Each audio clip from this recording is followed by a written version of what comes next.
So when I was in the 8th grade, I had a science teacher. Her name was Mrs. Barbara Palmer. Now, Mrs. Palmer, unfortunately, has passed on, but she changed my life without question. Uh, I was on the debate team in the 8th grade, and one day after school, after a debate competition, Mrs. Palmer comes to me and she says, "Nice job. I want to introduce you to this guy standing beside me. Senator Edmonds, actually, was his name."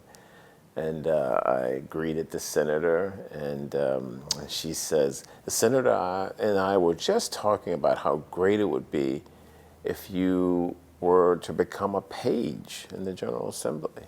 And I'm an 8th grade country boy. And the only thing that I could think of was, how do I become a page in a book, and why would I want to become a page in a book?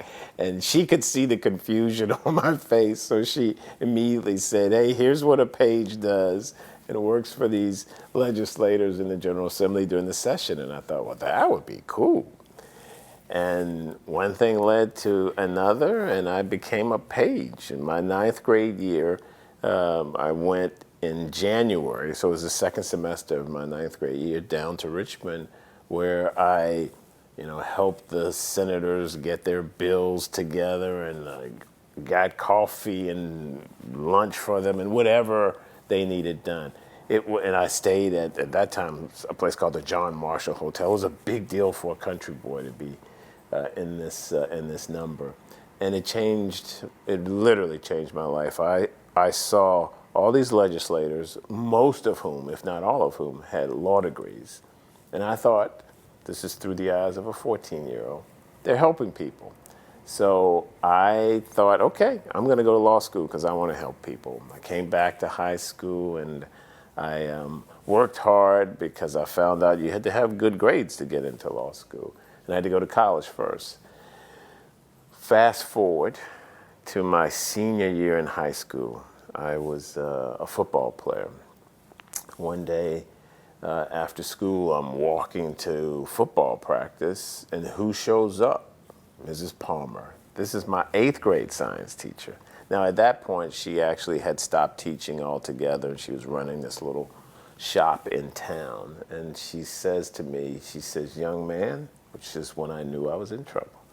She said, "Have you applied to college yet?" And I said, "No, ma'am, but I'm going to." She says, "You're right, you're going to today." And she grabs me and she walks me to my football coach. Now, I was the quarterback of the football team, the state championship football team, by the way. And she says to the coach, "He's not going to be at practice today. We have to apply to colleges." And the coach looks at me and I look at him, and the coach says, "Yeah, I guess you're not going to be at practice today." Anyway, no one in my household, I was raised by grandparents, had applied to college. I knew nothing about applying to college. And she sits me down and we apply to college together. And she says to me, "Well, where do you want to go?" This is high school senior that would have been the late 70s, early 80s, right? And she says, "Where do you want to go?" I said, "Georgetown." She goes, "Why do you want to go to Georgetown?" I said, "They have a great basketball team." She goes, "Okay, that's probably not the reason to go to Georgetown, but I get it. We'll put Georgetown on the list."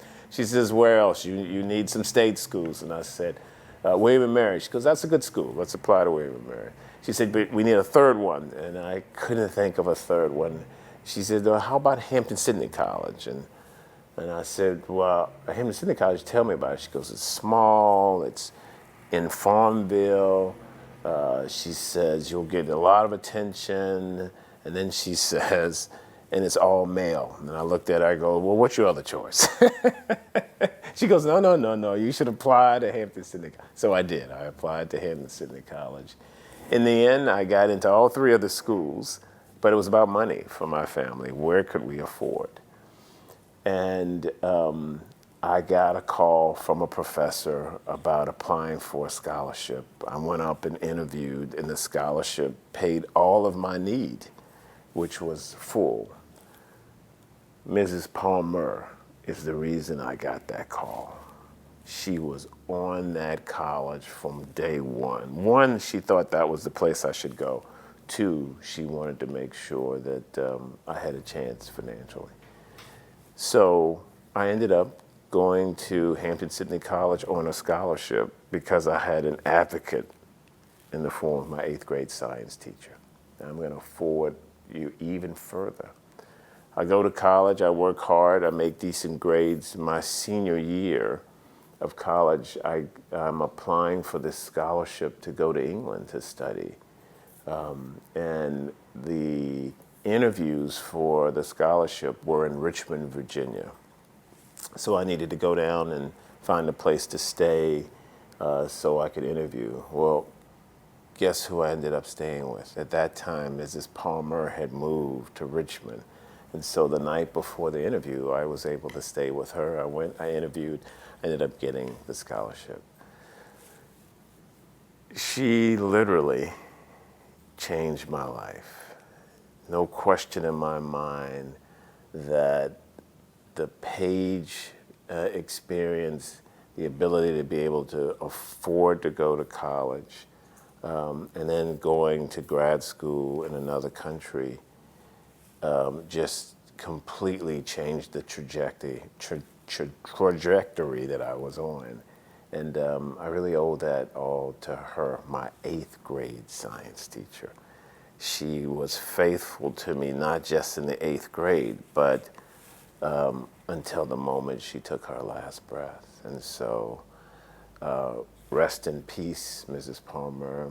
I love you, and yeah, I'm just grateful. Teachers change lives. An 8th grade science teacher in particular changed my life. I want to say thank you to all teachers. There are people who are doctors and lawyers and engineers and teachers today who are in those places because teachers help them prepare. You don't hear this enough, so let me just say it. Thank you, thank you, thank you to all teachers. This country would not be the same but for your work.